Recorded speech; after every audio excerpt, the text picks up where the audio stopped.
Well, hi, my name is Greg and you're watching Chapter 16 of my 1949 P3 Rover restoration story. Now, if you've been following this series of videos, you'll know that I've done quite a bit of work on the car and that some little while ago now I took the car to a specialist vehicle restorer for work that I wasn't too confident on doing myself, such as a major rust repair and painting. Turned out the car had a lot more rust than I anticipated, so that's blown out both the time frame and the budget quite a bit. However, that work's finished now and I've had the car back home for about 6 months now. So over the last 6 months I've been busying myself with a reassembly of the car, which has proved to be a bit daunting because I didn't do some of the disassembly, but it's coming along pretty well. I'm happy with the progress. I'm very hopeful that I can finish it this year. I say that with a bit of a smile because I thought I'd finish it the year before and probably the year before that as well. But anyway, I'm more hopeful this year. So in this video I'm going to cover the work that I did on the windscreen wiper mechanism, getting that back to function. I'd estimate that it hadn't worked for about 30 years, so as you can imagine there was a fair bit of work to do. But it works well now, which is kind of a bit funny as well because I can't imagine that I'm ever going to take this car out in the rain. But if I ever get caught in the rain, it'll have some wipers. So I'll do a series of short videos from here probably, so I'll cover just distinct aspects of the reassembly.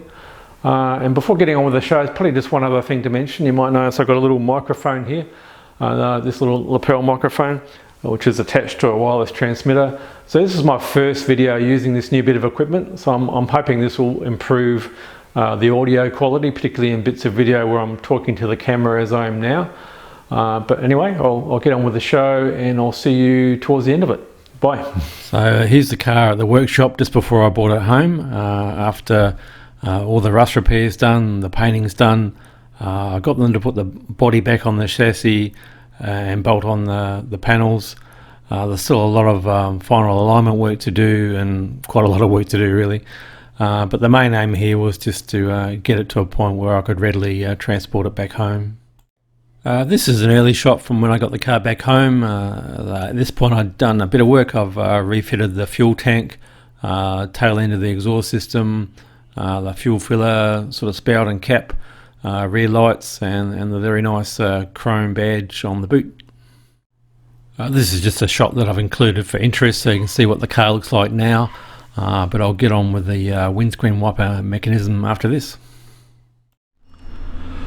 Just going to go through work I'm doing on the windscreen wiper mechanism on my car. Quite a bit of work to do. Here's the windscreen wiper motor, which works, so that's not so much of a problem, just needs a clean up and some re-greasing in the mechanism there. Here you've got an outer flexible cable, and inside that outer flexible cable there's a sort of a rack cable or rack gear, which engages with a little pinion gear inside these wheel boxes.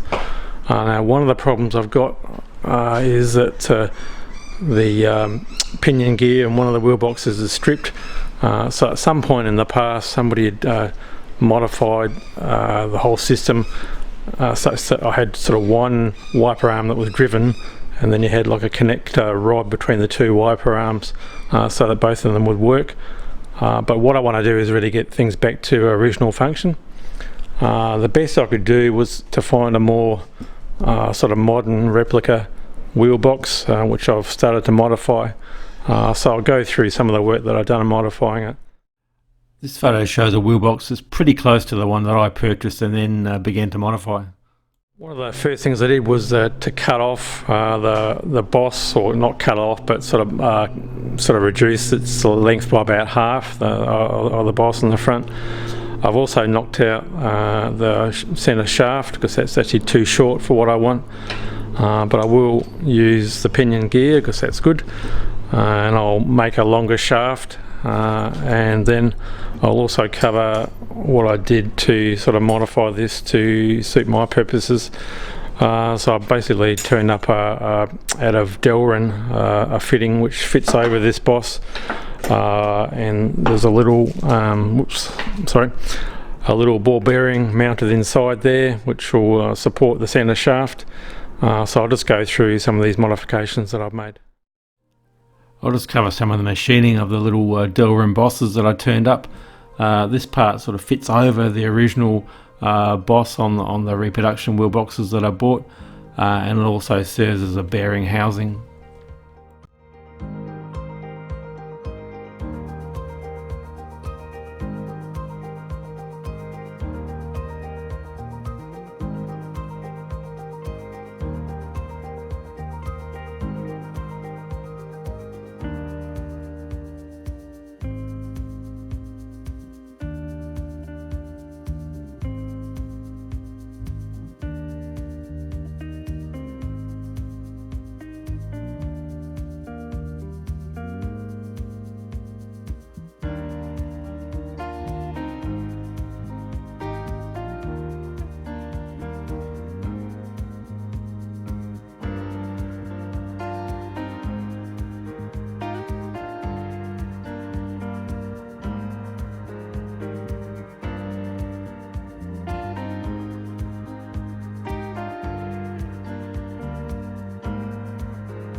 This shows one of the wheel boxes fitted, complete with the drive shaft and the Delrin boss that I turned up.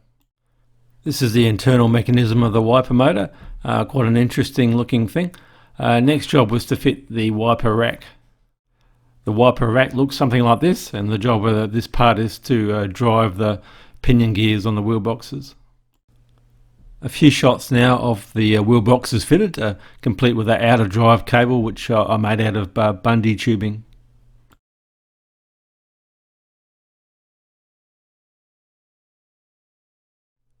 All fitted now and ready for a rainy day.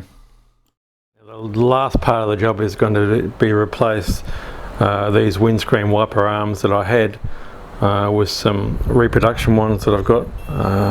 So these are as close as I could get to the original. The only thing I'm going to have to do is, if you look at these, as far as I know, they actually should have a bend in them, like so. So I'm going to have to find a way of reproducing that bend on these, and then I've got some actual wiper blades to fit as well. Hi, I'll wrap up chapter 16 around about now.